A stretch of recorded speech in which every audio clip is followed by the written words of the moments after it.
Club podcast. My name is Derek Peterson. I'm joined this week by Hail Varsity's managing editor, Brandon Vogel. Brandon, hello. How are you?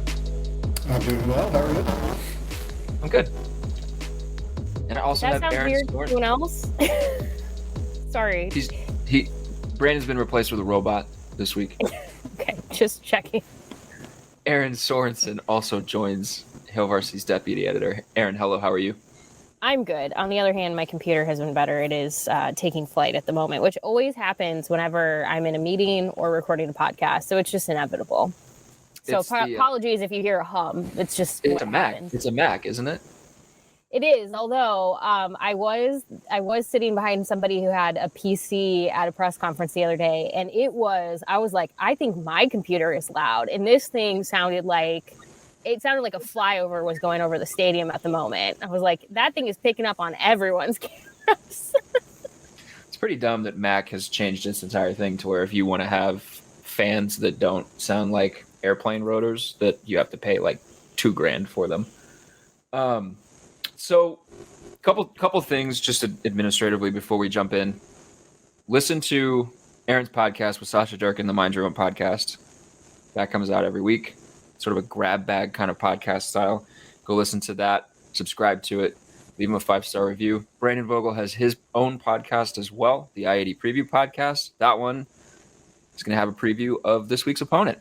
Now, I just have to say, I'm happy for you guys this week. You know, you get to it's kind of a low leverage weekend for you. You get to get into the stadium, no drama, sort of an inauspicious opponent, and kind of get home and have an early weekend. I'm happy for you guys. But if you are listening to this and you're like, yeah, I guess I will listen to a preview of whoever is coming to Lincoln this weekend, go check out the ID Preview Podcast.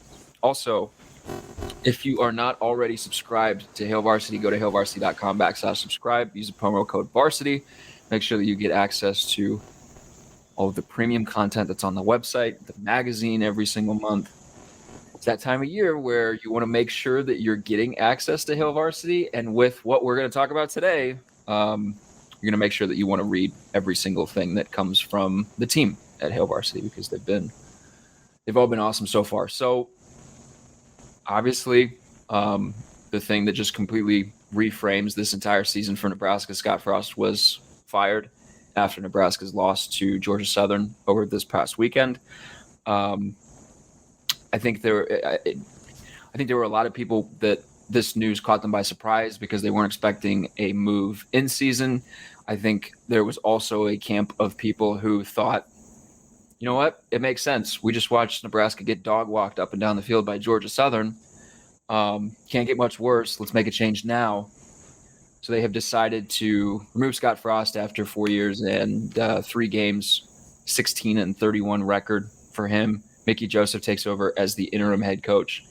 We'll just start here. I guess, it's been a couple days, but what was your initial reaction to Nebraska making the move when it did? Brandon, we'll start with you. Yeah, I really didn't expect it to happen on Sunday, the day immediately after that Georgia Southern game. I think that game removed a lot of doubt for anybody who had a little bit of doubt still remaining going into that game. The tone totally shifted at that point, and you had a pretty good feeling like, well, that's it. This is how this ends, even if they waited until the October 1st date when the buyout dropped, which I think was still kind of the predominant thought. But effectively, it felt like things were over. And Trev Alberts decided things were over the next day. I think you do it because there's still 9 games left. There's still a chance here for Nebraska to have a positive season. It'll be a much different scale than what it was 3 weeks ago when it kicked off. And I think having some real candidates to be not just an interim coach, you'll always get somebody, right?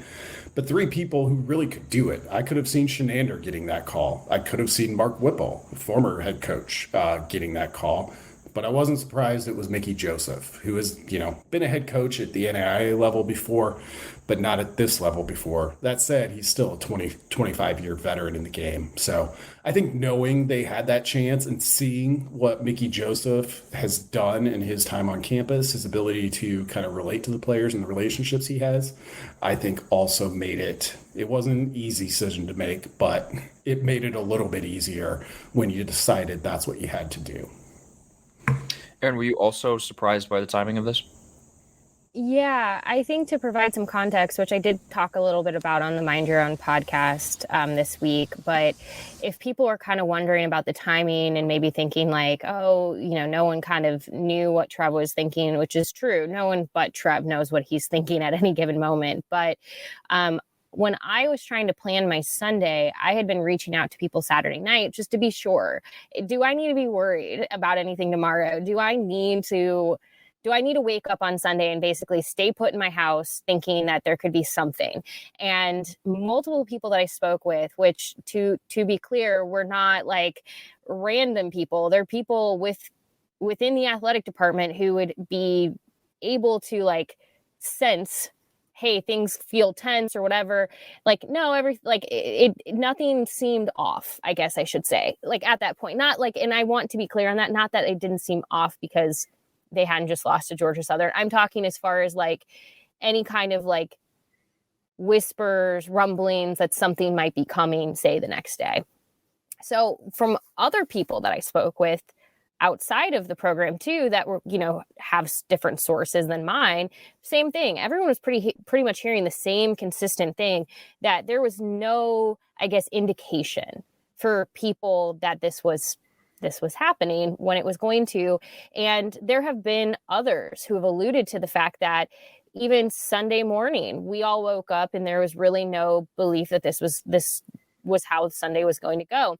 It was actually Damon Benning who made he alluded more to the fact that the meeting between Trev and Scott didn't start as a firing press conference. And, maybe we'll eventually get more details on what was or wasn't and how that transpired. But again, we all obviously don't know what Trev was thinking until, unless you somehow can give him true serum and get him to map out his timeline for you.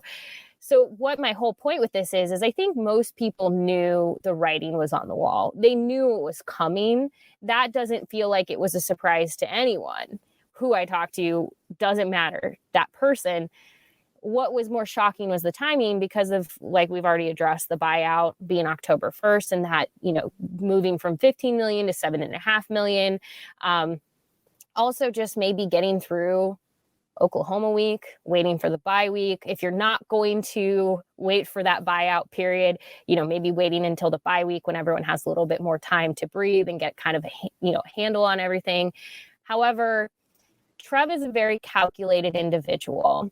And that, when I say that, that means a lot to different people. If you are a UNO fan, that me using the word calculated brings back a lot of bad memories. You're starting to think about wrestling and football and everything else. But beside that, Trev is very calculated from a business perspective. He doesn't make decisions without really thinking everything through. So this is me totally projecting my own opinion on this, but this would make sense in the timing. I'm guessing Trev was thinking about, all right, if Nebraska is, say, to beat Oklahoma somehow, that changes things again very quickly, where suddenly you've lost to Georgia Southern. That wasn't what you wanted, but you've now somehow defeated Oklahoma. Your fan base is becoming more split, just becoming splintered once again over what should and should not happen with Frost. So I think there's pieces of this where Trev was thinking about all of these things. What happens if Nebraska beats Oklahoma? What happens if things change to some degree, knowing that it's not a true change? It's just, it always felt like a Scott Frost team could stumble into a big win. It just felt like that. So what if it was this week where they stumbled into that win, whether it was any kind of change actually was sincerely made or not? So I think, Trev had to weigh all of these different things. Nebraska's obviously going to honor the full buyout. We understand that they didn't make any kind of negotiation. However, what we don't know, and we may never fully understand the full scope of it, is did a booster or somebody with deep pockets help make that decision easier at this time frame?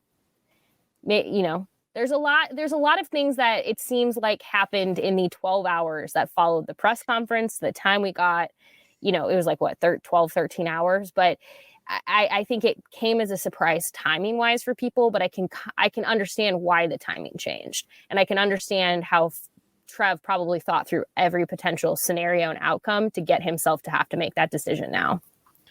So I had some people ask me after the Northwestern loss, hey, I want to go to this Nebraska-Oklahoma game. Should I buy tickets now? And I was like, just wait. Just wait a little bit. I think tickets might be able to come down a little bit. And they're like, really? Are you sure? It's Oklahoma. I was like, just wait. Just give it a couple weeks. Just wait. I kind of had an inkling after the Northwestern game that this was going to be a possibility just because of the way that the schedule shook out, that if they struggled with North Dakota and Georgia Southern, which for a little bit against North Dakota, they, it was back and forth trying to put them away for a little bit. And then obviously the loss to Georgia Southern, that this could be a possibility ahead of the Oklahoma game, because this Oklahoma game just represents so much to so many people within this athletic department and within this fan base. You don't want to get embarrassed, particularly on your home field. And with the way that this thing was just trending, it just looked like there was sort of this weight on the team, weight on Frost that was almost suffocating. And like everybody talked about the buyout. It's $15 million now. If you wait until October 1st, it's going to be $7.5 million. You're going to save yourself, $7 million. That's big. Why would you not, just put up with it for 3 weeks so that you can save $7.5 million? To which I always thought, at no point in college football's history has there been more money in the system than there is now. And we have millions and millions of dollars getting thrown around for NIL recruitments at the high school ranks. Nebraska's not doing poorly in terms of NIL. Nebraska's not doing poorly in terms of fan engagement. Obviously, this team still had a packed house for the Georgia Southern game. If a booster finally decided that, okay, I will give you this check, then, it's not outside the realm of possibility. The other thing to consider is that Nebraska, for years, has been, I haven't looked at their filings in the last couple of years, but Nebraska's been a program that's operated responsibly from a financial standpoint. They don't have a ton of debt, if any. And Trev has made sort of shrewd decisions since taking over. And then in 2 or 3 years' time, you're going to get $100 million pumped into the athletic department from the Big Ten media deal. So, they're not struggling financially. So I don't think $7.5 million was going to be a make or break point. If Trev looked at this and said, hey, we're 1-2 right now. If I get a new voice into the building, if I get a different voice, if I can remove some of this weight on the rest of the team, we need to go 5-3, right? 5-4 down the rest of the season. I could see us doing that. Am I off base there? No, and I think I just have to throw this out there too. I think when you're talking about the financial piece of it, Nebraska not hurting, obviously Nebraska is a big business. Nebraska is in a good spot. Even after Bill Moose and the COVID years made things more difficult for Nebraska financially, Nebraska is also not it is not hurting for money. Now, you still at the same time as an athletic director want to be very mindful of continuing that, making sure that it doesn't go and it doesn't trend in a direction you don't want it to. So kind of with the money piece of it, if you're Trev, yes, you're looking at $7.5 million being a lot of money, but you're also needing to look at the sellouts and the butts and seats and the people buying tickets. You need to look at the sponsorship deals that might leave the stadium if they feel like the product that they're advertising around is not, warranting those advertising dollars. There is a lot more to it when you start to think about, all right, yes, I might be making a $7.5 million decision right now that if I waited, 3 weeks would be different, but could I be potentially losing donations, sponsorships, people just buying tickets. And then you start to look at what that dollar value would add up to over time. Because if you lose a big sponsor, and I'm not saying a sponsor was like trying to pull money, I'm just saying if a sponsor ends up going, I don't feel I got my ROI on this year, I'm not going to advertise, in the future, and maybe not pick up the same advertising I've done.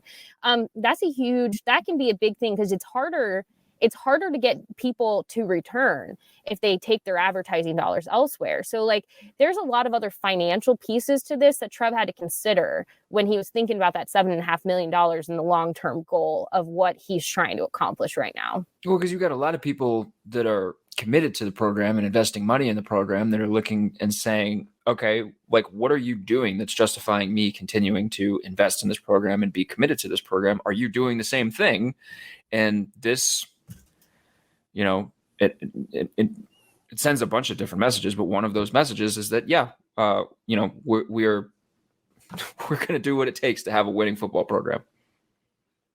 Brandon? Yeah, I mean, I think it simply enough for Nebraska's athletic department, and this is rare, is it has been in a good enough spot financially to pay Bill Moose his entire contract. There was no attempt at remediation there, and it doesn't look like there's going to be for Frost either. So that kind of tells me everything I need to know, where they're just do they want to have to pay more money than it could possibly be? No. But in those two specific cases, they just said, sure. It's like, that's the full price tag. And almost nobody in these instances ends up paying the full price. But Nebraska, as far as we know, didn't even look at getting it knocked down a little bit. And it's crazy to think with this one in particular, you wait 3 weeks and it was already scheduled to be knocked down. So this is Frost's legacy with this program is super fascinating, because this was a local guy, a local kid who was a really highly touted high school player who leaves, comes back, wins a national championship for the program. Like, we're talking about a national championship winning quarterback at Nebraska. And he goes and kickstarts his coaching career at Oregon, gets to UCF, has a dream season at UCF. When we talk about slam dunk coaching hires, this was one of those in 2017 that felt like one of the most slam dunky coaching hires that you could possibly have. And it obviously has not worked. But I'm very fascinated to see what his legacy looks like 20 years from now, how people in and around the program view Scott Frost as a character in Nebraska's football history, because there's been very high moments and there have been some very low moments. It's one of those things where I saw a bunch of sentiment on social media this week that if Mickey Joseph immediately turns this team around and they sort of fight for a bowl, get close to bowl eligibility or something like that, that tells us all we needed to know, that it was all entirely on Frost. That's out there. People are thinking or guessing that this could just entirely be a Frost problem. And so to think about that in the context of how this person is going to be viewed around Nebraska and around the football program for the next 15, 20 years, I think it's sort of a tragic discussion almost, but it's also just a super interesting discussion. Do you think that this is going to be one of those situations where he is remembered as a guy where it's man, we wanted it to work, it didn't work, that makes us sad? Or do you think it's going to be one of those situations where, and you're always going to have some of these people, but the majority of people view it with maybe some animosity or maybe some disgust at the situation? How do you think that his sort of legacy with this program is going to evolve over the next 15, 20 years? I personally think it's going to be a hybrid of both. I think there are going to be people who probably might feel both of those things at the same time. The reality is, for better or worse, whatever the case was, Frost, who people thought he would be as a coach, did not pan out at Nebraska. I think that makes a lot of people sad, because of the idea of what it was supposed to be and what kind of that hope when, you come to the end of the 2017 season, and UCF has had this just outstanding season, and it just kind of feels like you are getting the coach that everyone wants. I mean, if Nebraska hadn't hired Frost at that point, he would have gone somewhere, Florida, somewhere, you name it. Somebody was going to pick him up as a head coach, and you know, you can kind of only like imagine what could have been in other alternate realities that don't exist. But I do think some people are probably going to be frustrated. I mean, you hear the frustration already. For instance, Mickey Joseph said something that caught a lot of people's attention about when he was asked, what are you going to do to address the defense? What are you going to do to address, like, how are you going to fix that? One of the pieces he said in that is, we're going to tackle in practice. And, you know, Scott had said things prior to his departure where he talked about, you know, they were going to do more ones versus ones in the week leading up to Georgia Southern. They needed to do more tackling.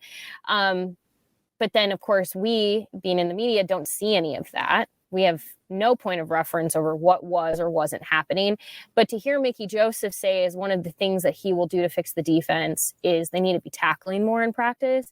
That rightfully caught a lot of people's attention and then made them mad, because they were, you know, feeling kind of sad about things. But then it was like, wait, hold up a second. Was Nebraska not tackling in practice? I don't think Nebraska wasn't tackling in practice. Like, it's kind of one of those things where if you all go back and remember about the whole weightlifting thing. Squat situation. Yeah, this is the squat situation 4 years later. But if say over 4 years, Scott Frost was doing a certain type of tackling technique in practice because he was trying to rest, you know, it wasn't enough good on good type of stuff. If that was, the adjustments weren't made to address those things, then yeah, that absolutely falls on him. But it's going to be, I think if Mickey Joseph sees some success this season, like things kind of start to feel like it's trending in a more positive direction, I do think you'll find some fans who will be very frustrated by that, not because of Mickey. They'll be happy with Mickey, but I think you'll find the frustration build where it's like, why was Scott then not able to fix this, and what was he doing? And a lot of that ire will be turned right toward him. What's not already turned toward him? Yeah, I think look to Frank Solich as the model for this. And the key difference there is it was Frank Solich had a way better case for keeping that job than Scott Frost did at this point, that he no longer had it. But as that went on, I think you saw Husker fans take a lot of pride in the success that Frank Solich had at Ohio.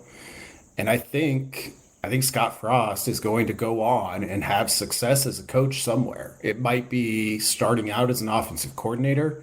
If you go to Alabama and go to Nick Saban's school for wayward coaches, it seems like automatic that you just become better and you go on and get a different head coaching job and you're good. So that might be the optimum outcome for Scott Frost. But like, it's not going to shock me at all whether it's as an assistant or as a head coach eventually again, if he finds a spot and wins a bunch of games. And I think that sadness piece of it will always be there for Nebraska. But they'll also come around to taking some pride in him doing well elsewhere, particularly if Nebraska is also doing well at the time. I saw somebody, I don't remember who tweeted it, but they tweeted the video of Scott Frost sort of jumping on the railing and sliding down the railing outside Memorial Stadium. So they tweeted that video, and the caption was Alabama's next offensive coordinator on his way to Tuscaloosa. And the thought that raced through my mind immediately was, oh my God, they're going to be so good. I kind of think he's going to be a pretty darn good offensive coordinator when he doesn't have all the other responsibilities attached to it.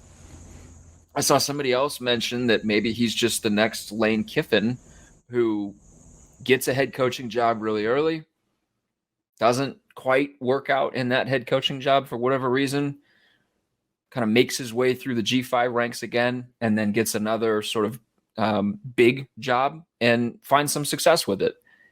I could certainly be the scenario with Scott Frost if he gets a G5 job and sort of figures out how to work through some of the things that sort of derailed this first opportunity and makes his way back. I could see it. He could also be a pretty darn good coordinator, I think. Erin, you had a very big reaction to the Lane Kiffin.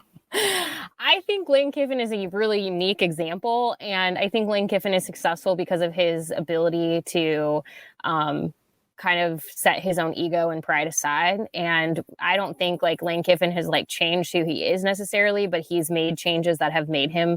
And that's the question for Scott is, can he do that? Because I'm going to just throw this out there, and this might seem really wild to both of you, and that's totally fine. I would also not be shocked if I never see Scott Frost coach again. That is also not a shocking possibility to me. Like, I would almost not be shocked if he ends up, choosing. I have a hard time believing that, because oftentimes with people who are in these roles, the call to continue is almost too great not to. It's what we've seen with so many coaches who try to get away from the industry, and then they end up being like, I have to come back. But like the thing that I will be curious about is for Scott to have like, I think, I don't know if his path would ever be sort of, I think Scott is who he is. And that, for better or worse, people loved him for that or didn't love him for that. And that I think that's the one fundamental thing that has made Lane Kiffin different, is he has kind of been willing to look at who he is and make some changes that have helped him be more successful. Now, he did go to the Nick Saban School of Wayward Coaches. So maybe that's all it takes, is going there and Nick Saban gets you on the right path and you change your perspective. So maybe that's what it is. But I also think that Scott, and I say this very hesitantly because I don't want people to I don't think this is shocking to anyone. You have to a degree in this industry have a big ego. And so the question that I have is, can his ego be checked? And maybe it can be, I don't know. This is going to be something where it'll be interesting to watch his future trajectory, because what he chooses or not chooses will tell us a lot about how he felt. I will say, there are fans who are sad and disappointed that they haven't had a statement from him yet. They're going, are we ever going to hear from him again? Why hasn't he released something saying, thank you, Husker Nation, for whatever? And it could be because he's really hurt. He's probably hurt, man. But at the same time, there's a PR aspect of it, which I get. So there's a lot of emotion and feeling and everything here. So I'm curious. And from a PR perspective, it will be interesting to watch the future of Scott Frost and to see what he chooses, what he doesn't choose. Does he want to be a coordinator anymore? Does he want to be an analyst? Is that something that he's open to? These are conversations where I wish I had the answers for people, but I do think I actually think it'll be fairly split. I do agree that people warmed to Frank Solage. I don't think you're ever going to win some people back that are pretty burnt on Frost at this point. I don't know if you'll win some of those people back, but at the same time, time does heal and time does change people's memories and perspectives. So maybe some people will soften their stances, but the one thing I have witnessed on social media over the last few days is a very large division of responses to this. There's not a lot of in between. People are either really sad and think Trev made a really terrible decision and that everyone was out to get Frost. You got that group. And then you have this other group that's like, good riddance. And I haven't seen a lot in the middle right now. So that's going to be a really interesting thing to also watch. Long story short, this is a very unique one for me to kind of observe from a social perspective, because people have a lot of very strong feelings one way or the other. And it doesn't feel like a whole lot of people are kind of in the middle on Frost at this point. And look, maybe that's how people felt about Frank Solage at the time. They were here or there. And so it changed a little bit. But it's like I said, the whole thing is going to be really interesting to watch what Frost wants to do with his life and where his ego maybe allows him, or, he allows himself to go. And then what people are willing to kind of the grace or no non-grace that they're willing to give. I don't know. There's just going to be a lot of, it's going to be an interesting, trajectory to watch for both him and Nebraska fans. But my personal feeling is you're probably not going to see him walking. He's not going to be hanging out in Nebraska a whole lot going forward. I just don't see it. Yeah, I mean, look, Fabian Washington tweeted, "Get Scott the F out of my program" during the game. And you got some of that sentiment from players. So there seems to be some hurt on both sides. And I'm not shocked that we haven't heard anything from Frost, because he's probably hurt. The post Georgia Southern press conference was painful to watch. He looks like he went through a presidential term. Like that's what he looks like he went People through. who've said that, who are like, he looks like if you take a photo of him day one versus a photo of him now. To be fair for everyone, Especially I with will also just glasses on the throw out sideline now. Like that's like an old man move. Like he's wearing glasses on a football sideline. I'm like, you aged 25 years in 4 years. Like I hope that he's able to just like take a year, spend some time with the family, figure out where he's going next. The word that you used, willing. Can I just point out really quick, the man is 47 years old also, though. Like he is allowed to, like his vision is allowed to get bad. He's allowed to look a little bit older. That's the one thing where I'm like, you know what? Like he's 47. That's not old by any means, but he shouldn't look like he's 25 anymore. And the one thing that was always funny to me is the people were like, oh, he looks like he could go out there and keeps, yeah, for sure. But he's still not, he's still 47. So he's allowed to age at the same time.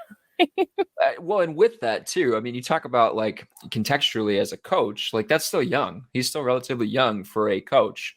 And so like the word that you used, willing, that's going to be the big thing that sort of determines like what his trajectory is. Like, what is he willing to do? What is he willing to change? What is he willing to compromise on? And then the other thing that I'll say before we move on is I think a lot of sort of how he's viewed is going to be influenced by what happens over the next 3 years with Nebraska football. Like if this program continues to suck and this program continues to just lose a bunch of games, it's going to be sort of the Mike Riley effect where people are just going to say it's his fault. He set this program back so far, which, you know, I could see it. It would be unfortunate, but I could see it. Let's talk. Sorry, I have to just say this too really quick. I hope people don't do too much of that though, because I think that that's so detrimental in the long run, because as we've seen with what Hilton has done at Georgia Southern, what other coaches have done at programs, you can reasonably turn a program around or at least get it on the right track within a year or two. So I think at some point that the argument, regardless of people's feelings about how things do or do not go, needs to end of blaming the previous staff. I think it's just like the least helpful thing.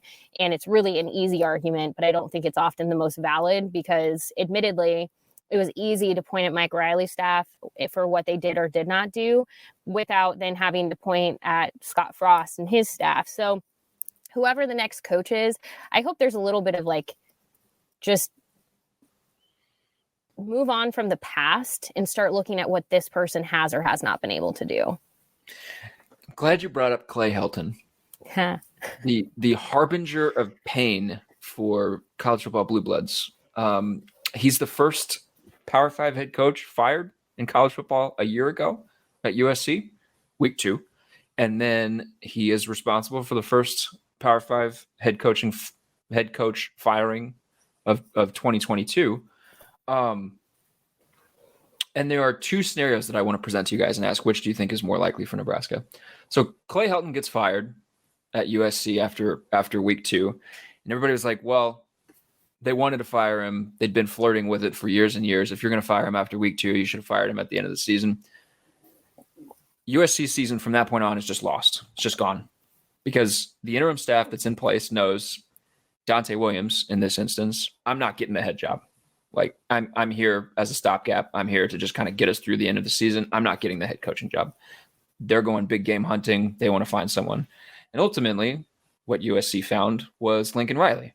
And that's sort of the reason why at least they would say that you make a move that early in the season, because you know this is not going to end well. You know what you're going to ultimately decide. So you do it early, and then you get yourself to the front of the line, proverbially, for who might come available, for who that up and coming coach is, who that guy that takes that next step throughout the season. You are first in line, and you can sort of have a long runway, do all of your homework. USC ends up with Lincoln Riley. Another scenario that took place out on the West Coast as well at Washington State, where Nick Rolovich is fired, and he dumpster fire of a year and a half with Washington State. Jake Dickert gets the job in an interim capacity and leads the team to a bowl game. They fought for him. They clearly like him. And then he has the interim tag removed at the end of the year. And it turned into basically an audition for him. And they decided that he was the best guy for the job. Now, they could have probably hired other guys that would have also had success at Washington State, but they decided that this is our guy. We're going to give him a chance. We're going to roll with him. And in week 2, he beats a ranked Wisconsin team in Madison, which is not an easy place to go win. And, they did it in a way that showed a lot of stuff about the sort of the way that team has gelled as a team. My question to you guys is, do you think Nebraska will operate more like USC, wherein they go sort of big game hunting and they try to find somebody that can come in and immediately re-energize this program? And Mickey Joseph is here as an interim. He's here for however many weeks he's here, and then they find the next leader of Nebraska football? Or do you think that this potentially is a situation like Washington State, where there could be other good candidates, but Mickey Joseph gets an audition, they like what they see, and ultimately he has a realistic shot at getting this job? Brandon, we'll start with you. It's USC for me, and it's not close. Okay. The Washington State thing, given how and why Nick Rolovich was out there, it happened a little bit later in the season. And also, it's Washington State. Washington State isn't calling Lincoln Riley after it loses to Oklahoma State and getting him. USC could and did. And I think that's the difference for me. This is just my amateur read, but when Trav Alberts was asked about Mickey Joseph on Sunday, I think he said something along the lines of, I would love nothing more than for him to put him in to like win and make himself a candidate for this job, which to me only said maybe he's not a candidate right now. And I think that's fair. I think that makes sense. There seemed to be a good faction of the fan base that's all in on Mickey right now and wants to see him be the head coach. And he's got the opportunity to get into that conversation. You look at where this program has been, not just under Frost, but, really for the past decade, almost since joining the Big Ten. And I think you have to do everything you can to talk to as many people. I mean, that's the other piece of why do this now is you get to take the USC approach. You get 2.5 months to do this, and you got to make the most of it. I mean, Mickey Joseph was also at LSU when Ed Ogeron basically won his way into keeping that job. They fired Les Miles. Ed Ogeron's the interim. LSU expects to go out there on, a national search, and probably did all of the work for that. And at the end of the day, they ended up hiring Ed Ogeron and got a national title out of it, but then things quickly fell apart too. So it's so tough in coaching searches, coaching hires, literally almost anything is possible. But I would expect Nebraska. I'd be very surprised if they weren't more USC in that instance than Washington State. So USC was able, like you said, to call Lincoln Riley at Oklahoma, who had gone to 1 billion college football playoffs and lost by 1 billion points in those college football playoffs, but still gone to them, and say, hey, we want you to come be our coach. And Lincoln Riley was like, oh, crap. Okay. Well, I have to think about this. USC has a lot of advantages that Nebraska doesn't have. Does Nebraska still have the power as a college football blue blood to call, which it still is, to call a coach, maybe not quite at the Lincoln Riley level, but call a big name and still have the cachet to get its foot in the door? Because I'm looking at the list of names that ESPN's Pete Thamel put out shortly after Scott was fired, and Matt Campbell, Mark Stoops, Dave Aranda, Bill O'Brien, Lance Leopold, Dave Doran. These are good coaches that have been good at their programs, but not mega names like we saw move around this past cycle. Maybe you think Mark Stoops is a big name. But does Nebraska still have the cachet to just go say, hey, this is Nebraska, we're going to call somebody big? I think Nebraska has the money to do that. I think Nebraska financially can go throw everything and the kitchen sink at somebody. Now that has turned itself into where a lot of people were like, then you have to go after Urban Meyer, which is its own separate discussion point of which we don't need to get into here. But I would say when you look at what Trev is looking for and how he has sort of laid out the. Well, hold on. Why is there a fascination with Urban Meyer?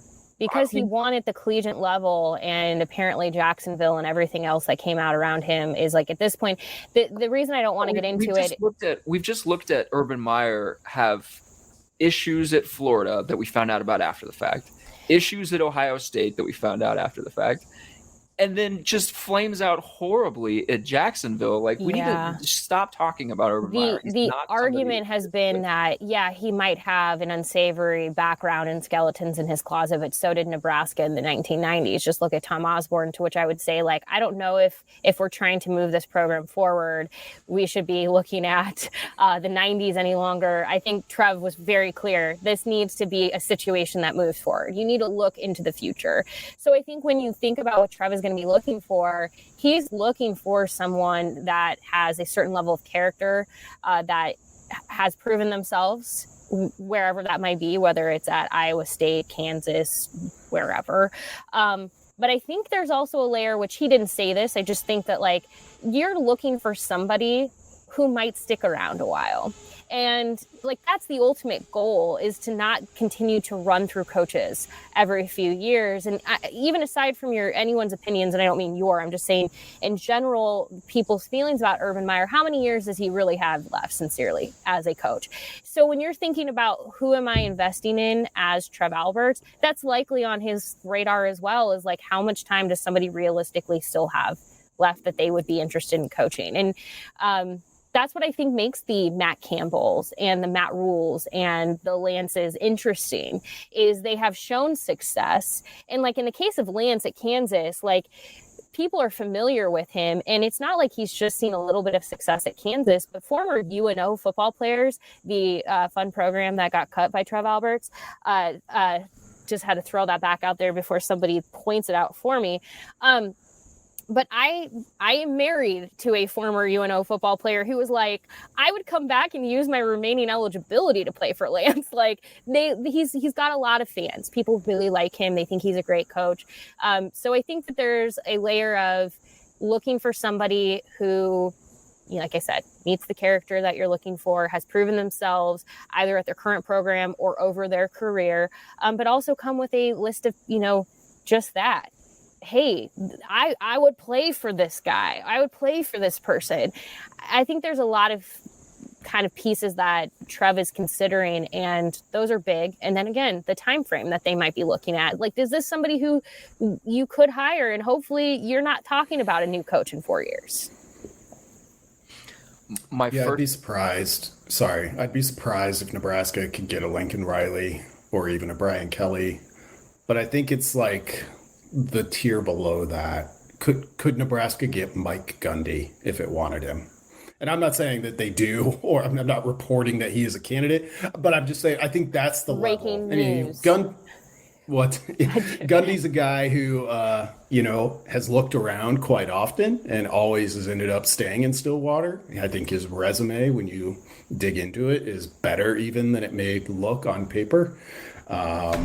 In terms of the football piece of things. So that's the level where I could see Nebraska, like, plucking a current P5 head coach. But Lincoln Riley level, probably not. Mike Gundy just got a $2 million raise just because his name was said on this podcast. That's great. I'm happy to do it. That's what has happened with Mike Gundy over his time. My first call is to Dave Aranda. Tell me what you want. Tell me what I got to make happen. Let's make this work. And if Dave Aranda wants to stay at Baylor or wants to wait for a bigger job, I don't know how much bigger it gets, but wants to wait for a bigger job, then I'm calling Chris Kleiman at Kansas State, calling Adrian Martinez as head coach. Ask Adrian for his number. Yeah. Why not? Yeah. Hey. Is there a name that has been tossed around that that you feel strongly about, Brandon? Like with me, it's Dave Aranda. Like, he feels like a great kind of guy to target. Is there a name that has been thrown out there that you're like, yep, that's the one? Yeah, it's still early, but I think the best possible hire Nebraska could feasibly make might be Chris Peterson, if you could get him to come back to football. And there's some danger with that of, he walked away from the game for some pretty public personal reasons. Nothing was wrong. It was just like, it was burnout effectively. So you worry about that. But his track record through 14 seasons at Boise State and Washington is pretty unassailable. I should also note now that I am very anti-fit. Not that it doesn't matter, but I don't care about it until like the very, very end. Like if you're an AD interviewing somebody, you're like, oh man, this is just the wrong fit. Okay, fine. But I'm not starting out by saying, oh, he's been on the West Coast. Can he do this in the Big Ten? I mean, go back and watch how Washington played. It was very, very Big Ten. As far as current head coaches, I think Kleiman is pretty high on my list. I think Campbell's got to be in that discussion.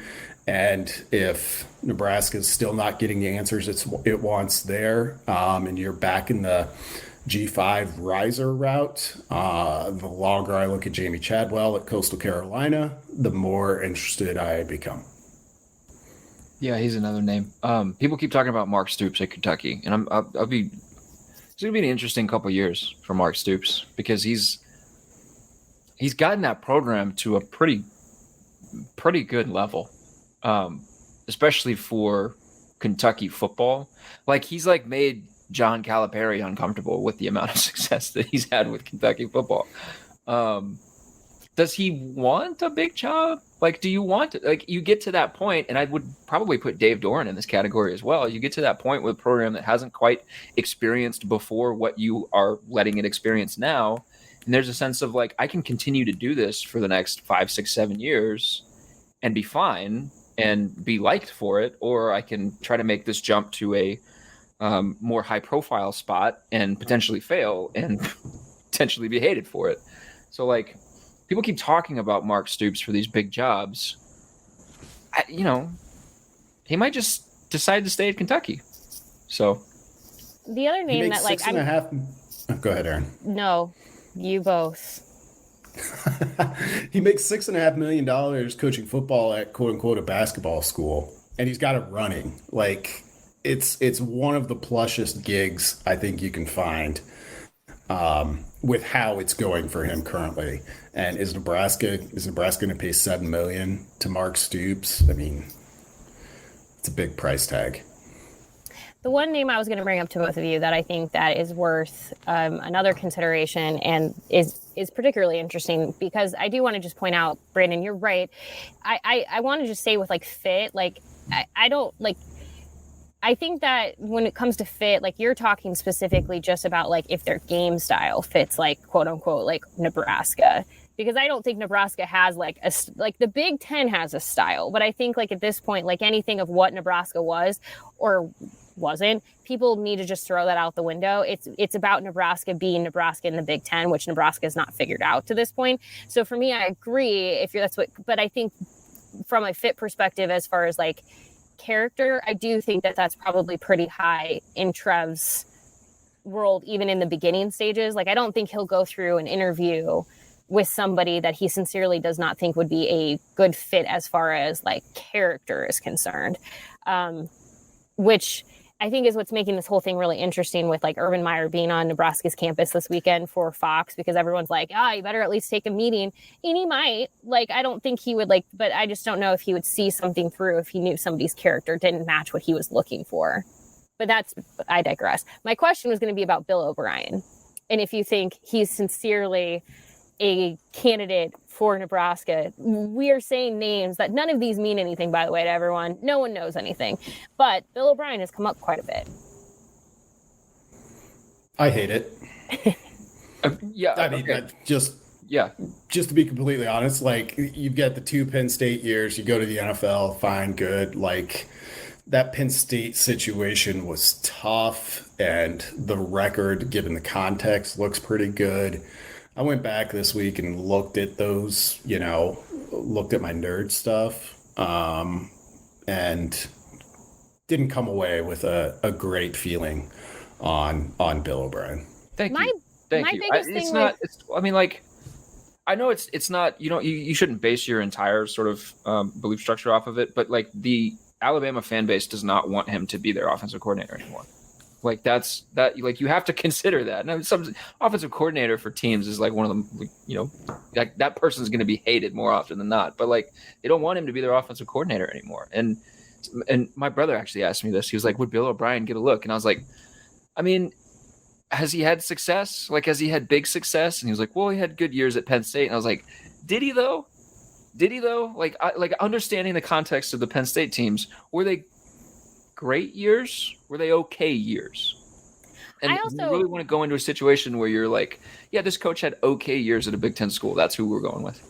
I think my hesitation with Bill O'Brien more than anything else too is like when I would be contradicting myself when I'm talking about like looking for somebody who could be like a potential long-term candidate, knowing that nothing is ever guaranteed. But the one thing I'll say about Bill O'Brien, which is maybe not fair, but it feels this way to me, is that he's always kind of looking at what's next. For him, he's always kind of looking at like what's the next best option. And there's actually a report that just came out within the last day where Sports Illustrated's Albert Breer was kind of offering more on why the New England Patriots did not choose to bring Bill O'Brien back, or at least make that option to him to come back and coach with them, having been a part of the program before. Or excuse me, not come back now. I am all out of sorts. So I'm looking at so he was with the Patriots, but then he leaves. And so the question was always like, why didn't Bill Belichick bring him back? Sorry, my whole brain is like out of sorts this week. So the question was, why did that offense get handed over? Why didn't Bill O'Brien get it? And it was really because Belichick started to think he's not going to stay. He's looking at what the next step is for him. He's looking at what's next in line. And that's kind of the interesting part for me, where like I think he's always kind of been a like he likes his jobs, he likes where he's at, but like he's maybe looking at what's next. And there's nothing wrong with that. But when you look at his trajectory of, you know, he spent a few years with the Patriots, he kind of moved around different position groups there, spent 1 year as the offensive coordinator, but then at that point goes to Penn State. But after 2 years at Penn State, leaves for the Houston Texans. Now he was the Houston Texans. Now he's there for 6 years, but now he's at Alabama. And some of these choices are his, some of them are not. But it's just like, you look at his coaching trajectory and like, this is somebody who I think he's going to always maybe move around a lot in their career. And I don't mean that to be like a negative thing toward him. I really don't. I don't mean to be like, hey, don't move around if you're not happy, or if you get fired, whatever, that's not your fault. Well, it is, but I'm saying like you didn't necessarily make that choice. But I guess my whole point is, I can't say if you're Trev and you're trying to find somebody who might be a good long-term fit, I don't know if that's Bill O'Brien. I think he would probably be looking at some point of where does he go next? Does he go back to the NFL? Yada, yada. I don't know if any of that made sense because my brain is all out of sorts. And I just read that article that came out, and it was about the timing of his OC career with the Patriots and not coming back. And yeah, it doesn't matter. And then I had to remember that Bill Belichick is not at the New England Patriots anymore, which is still strange to me. So yeah, no. Just ignore me. My point is, I think he would, I don't think he's a long-term, I don't think you're hiring him to be with you for a long-term period is essentially what I'm saying. I'm glad that we're all in agreement that it should not be Bill O'Brien. For various reasons, we're all in agreement that it should not be Bill. Somebody's listening, they're like, got it, not Bill O'Brien. That makes me happy. Let's close on this, just real quick. Does Nebraska win this weekend? I don't think so. Okay. With that said, I don't want it to come across like I don't think Nebraska, I don't think Nebraska is going to get pummeled, if that's maybe how I would say it. I think Casey Thompson and the offensive line still makes me exceptionally nervous, but I still think Casey Thompson has enough playmakers where the offense can move the ball a bit. The defense makes me particularly nervous. But I don't think they're going to get smoked. I just don't know if I see a win. How about this? If Oklahoma turns it over 3 times, Nebraska wins. Oklahoma has not turned it over yet this season. I don't know what to make of Oklahoma at this point. So, you know, they beat UTEP. They beat Kent State. Defense looks pretty good. Offense, it's hard to tell because they've only had the ball for 44 minutes out of 120 so far this season. Dylan Gabriel's been impressive. O-line, not exactly vintage Oklahoma at this point yet. And I really don't think you can overvalue what it means not to carry around the weight of everything that's happened over the last 47 games, of the 1-score record, of this year knowing every time you lose, you might have a new head coach the following day, which is what happened this time. Like, Nebraska really has a chance to just go play for the first time since maybe early in 2017, when it was clear that maybe the Mike Riley era was headed towards this sort of end. So it wouldn't shock me if Nebraska were able to get it done. I mean, it was a much longer shot for Nebraska to play Oklahoma as close as it did a year ago, in my mind, than it would be for them to win at home on Saturday. Yeah, certainly. I mean, we see all throughout sort of all levels of sports that first week post coach firing kind of boom that happens with a team where, be it the team didn't like the coach and now they can play free, or the team just had a ton of pressure on them and now they can play free, or the team is like, we want to win one for coach and now they can go play free. Like we see it for a bunch of different reasons. So, we'll see it. One thing that's been super interesting, just a little nugget. And I think you guys might appreciate this because we talk often, especially Brandon, you and I do, about PFF's numbers, Pro Football Focus's numbers. Casey Thompson has one of the best grades so far through 3 games for Pro Football Focus. He's got a 90.6 offensive grade as a quarterback, which is the 8th best among Power 5 quarterbacks. And he has a 65.4 QBR, which is ESPN's QBR metric. And I don't see a ton of massive variance like that between those two numbers. And when I do, it's always really interesting. He's behind Graham Mertz and Ryan Helinski in QBR. And in PFF's scoring, he's ahead of Drake May at North Carolina, which is just very interesting. Casey Thompson's had a pretty interesting start to his Nebraska career. So we'll see if he can have a sort of a highlight moment against Oklahoma. I've had you guys for long enough. You've got work that you probably have to do, so I'll let you get on with it. Unless you got one more thing you want to say. Wait, I have one more nugget, Derek, just to stitch this all together. So you gave us the USC Washington State question earlier. We're going back to Bill O'Brien. Who did USC play in its first game under Dante Williams, interim head coach? Washington State rolled them. So I remember that specifically because I took Washington State pretty confidently in that game.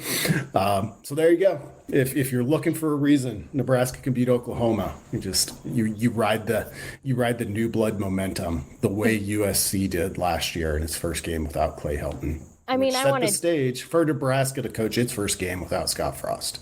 Yeah. I mean, I just want to say I would not, while I may not necessarily feel like Nebraska is beating Oklahoma, that's not to say I would be surprised if Nebraska does. That's the one thing that I will also throw out there is if Nebraska beats Oklahoma on Saturday, I would not walk away shocked by that information.